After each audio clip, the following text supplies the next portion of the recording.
Are you planning a Sri Lanka tour from India, especially to follow the Ramayana Trail? Then stop right here because you have clicked on the perfect video.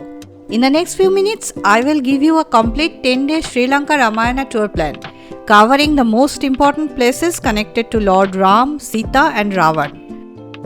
Along with that, I will also explain the best time to visit, visa process, flights, accommodation options and some of the must-visit places of Sri Lanka other than this great epic trail, to understand the true heart and soul of this beautiful island nation.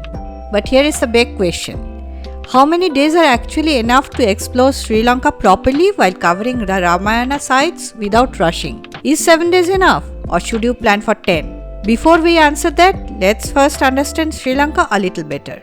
Sri Lanka, located just south of India in the Indian Ocean, is believed in the epic Valmiki Ramayana to be the ancient kingdom of Ravan. According to the Ramayana, this was the golden Lanka where Sita was kept in Ashok Vatika and where Lord Ram fought the great battle. Modern Sri Lanka is divided into coastal sites, cultural heritage towns and cool hill stations. The western coast has Colombo and Chilau. The central region includes Kandy and Nuwara, and the south offers beautiful towns like Galle and Ella. Sri Lanka has a history of over 2,500 years, influenced by Buddhism, Hinduism and colonial rule by Portuguese, Dutch and the British. Now that you know the spiritual and historical background of Sri Lanka, the next question is, which season is best to explore all these regions comfortably? The best time to visit Sri Lanka is from December to April, especially if you are covering Colombo, Kandy, Nuwara, Ella and Galle. The hill stations like Nuwara stay cool throughout the year because of their elevation. Coastal regions are best during the dry season. The visa process is simple. Indian travelers can apply online ETA and flights from major Indian cities take around 3 to 4 hours. Now that travel basics are clear, how should you divide your days across Sri Lanka to cover the Ramayana Trail properly? Let's begin with the detailed 10-day Ramayana tour plan and then I will customize it for 7 days. Remember, the more days you have, the more relaxed and meaningful this spiritual journey will be. Day 1. On the first day, we arrive in Colombo, the commercial capital of Sri Lanka. Colombo was developed as a major port city during Portuguese and the Dutch rule in the 16th and 17th centuries and later expanded by the British. After check-in, we visit Kelaniya Raja Mahavihara. According to local tradition, this is where Vibhishan, Ravan's brother, was crowned king after Ravan's defeat. The temple itself dates back over 2000 years and is an important Buddhist site. In the evening, we walk along Galle Face Green and enjoy the sea breeze. Now that the journey has begun, where do we go next to connect directly to Lord Rama's story? Day 2. Today we drive to Chilau to visit Munneshwaram Temple. This ancient temple complex is believed to be over 1000 years old. According to tradition, Lord Ram prayed here to remove the sin of killing Ravan. After exploring this deeply spiritual site, the question is, where did Ravan himself worship Lord Shiva? Day 3. We travel to the eastern coast to visit Koneshwaram Temple. This temple stands dramatically on Swami Rock Cliff and is believed to have existed since ancient times. It was destroyed by the Portuguese in the 17th century and later rebuilt. In Shaivite traditions, Ravan is said to have been a great devotee of Lord Shiva and connected to this temple. With ocean views below and mythology around us, our journey now moves towards Sri Lanka's cultural heartland. Day 4. Today we visit Sigiriya Rock Fortress. Built in the 5th century by King Kashyap, Sigiriya is a UNESCO World Heritage Site. Though historically later than the Ramayana period, local legends associate it with Ravan's palace. We also explored Dambula Cave Temple.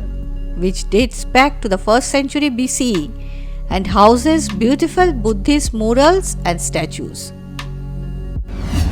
Day 5. We proceed to Kandy, the cultural capital of Sri Lanka. Here we visit the Temple of the Sacred Tooth relic, built in the 16th century. It houses a relic believed to be the tooth of Lord Buddha and remains one of the most sacred sites in Buddhism. In the evening, we enjoy a traditional Canadian dance show. Day 6. Today we reach Nuwara Eliya, often called Little England because of its colonial architecture and cool climate.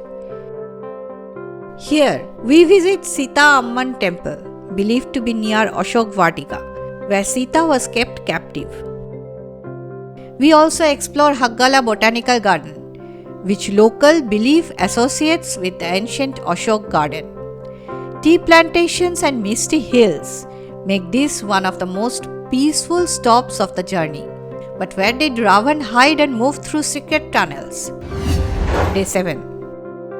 On 7th day, we move to Ella.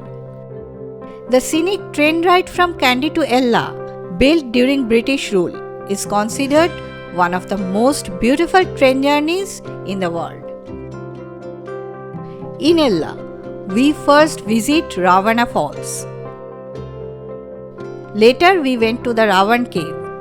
Local legends say Ravan used these caves as hideouts and part of a tunnel system. After mountains and mythology, how about exploring Sri Lanka's southern coastal charm? Day 8. On day 8, we move towards Kataragama. Kataragama is a multi-religious pilgrimage town respected by Hindus, Buddhists and Muslims. The temple here is dedicated to Lord Skanda and reflects Sri Lanka's spiritual harmony. Now that we have covered mythology and spirituality, how can we experience Sri Lanka's colonial side? Day 9. Today we explore Galle Fort. Originally built by the Portuguese in 1588 and later fortified by the Dutch, this UNESCO site is one of the best preserved colonial forts in Asia. Walk through cobbled streets, lighthouse views and seaside cafes. And just like that, our 10-day journey comes close to its end. Day 10. On 10th day, we return to Colombo for shopping and departure. Now, if you have only 7 days, you can cover Colombo and Kelania on day 1. On the 2nd day, visit Munneshwaram. On the 3rd day, go to Sigiriya. Reserve your 4th day for Nuwara Eliya, 5th day for Ella and 6th day for Galle. Return on the 7th day. In this version, you skip Trichonamali and Kandy to save travel time but will mostly follow the Ramayana Trail. Now once your itinerary and transport are sorted, where should you stay for the best experience? Sri Lanka offers everything from luxury resorts to budget stays. In Colombo, stay near Galle Face or city centre. In Kandy, stay near Kandy Lake. In Nuwara Eliya, colonial heritage hotels are perfect. In Ella, choose mountain view boutique stays. In Galle, stay inside or near Galle Fort for the best vibe. For booking links and other details, please check the description box below. So that was our complete Sri Lanka Ramayana Trail tour plan. Here I have included both 10-day and 7-day versions for your convenience. If you found this video helpful, don't forget to like, share and subscribe to the channel for more such tour plan. Now I want to ask you, if you could visit only one place from this journey, would it be Seetha Amman Temple in Nuwara Eliya or Ravana Falls in Ella? Tell me in the comments below. Thanks for watching it.